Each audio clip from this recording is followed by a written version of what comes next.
নজর রাখবো। কাকুলিয়ায় তাণ্ডবের ঘটনায় গ্রেপ্তার বেড়ে 14। সোনা পাপ্পু ও বাপি হালদারের গোষ্ঠীর মধ্যে এলাকা দখলের লড়াই ঘিরে রবিবারই আমরা জানি রাতে উত্তপ্ত হয়ে ওঠে এলাকা। সংঘর্ষ, গুলি, বোমা, ইট বৃষ্টি কিছুই বাদ যায়নি, ধুমধুমার কাণ্ড হয়। এখনো অধরা কসবারটা সোনা পাপ্পু ওরফে বিশ্বজিৎ পোদ্দার ও বাপি হালদার। আর এই কাণ্ডের আপডেট নেব, আমাদের সঙ্গে রয়েছেন সরাসরি আমাদের প্রতিনিধি অয়ন ঘোষাল। অয়ন, কি আপডেট এখনো পর্যন্ত? মূল অভিযুক্তরা এখনো পর্যন্ত পুলিশের নাগালের বাইরে।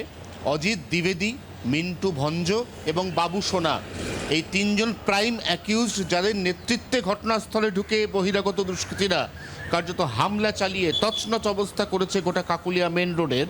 অন্তত 10 রাউন্ড গুলি চলেছে, অন্তত 25টি বোমা পড়েছে বলে এখনো পর্যন্ত প্রত্যক্ষদর্শীরা দাবি করছেন। এই 3 অভিযুক্ত এখনো পর্যন্ত ফেরার। বাকি এখনো পর্যন্ত গ্রেফতারি বেড়ে 14, পুলিশের খাতায় প্রাইম অ্যাকিউজড প্রায় 37। গতকাল 10 জনকে গ্রেপ্তার করা হয়েছিল, আর একদম ভোরে আমরা জানতে পাচ্ছি আরও 4 জনকে গ্রেপ্তার করা হয়েছে। এদেরকে জিজ্ঞাসাবাদ করে এবং এদের মোবাইলের সম্ভাব্য যে সমস্ত চ্যাট, এগুলো খতিয়ে দেখে বাকি মূল অভিযুক্ত বা দুষ্কৃতীরা কোথায় তার খোঁজ ইতিমধ্যেই চালাচ্ছে রবীন্দ্র সরোবর থানা। ধন্যবাদ অয়ন। সরাসরি কথা বলছিলাম প্রতিনিধি অয়ন ঘোষালের সঙ্গে। এখনো অধরা 2 মূল অভিযুক্ত কসবার ত্রাস সোনা পাপ্পু ওরফে বিশ্বজিৎ পোদ্দার ও বাপি হালদার।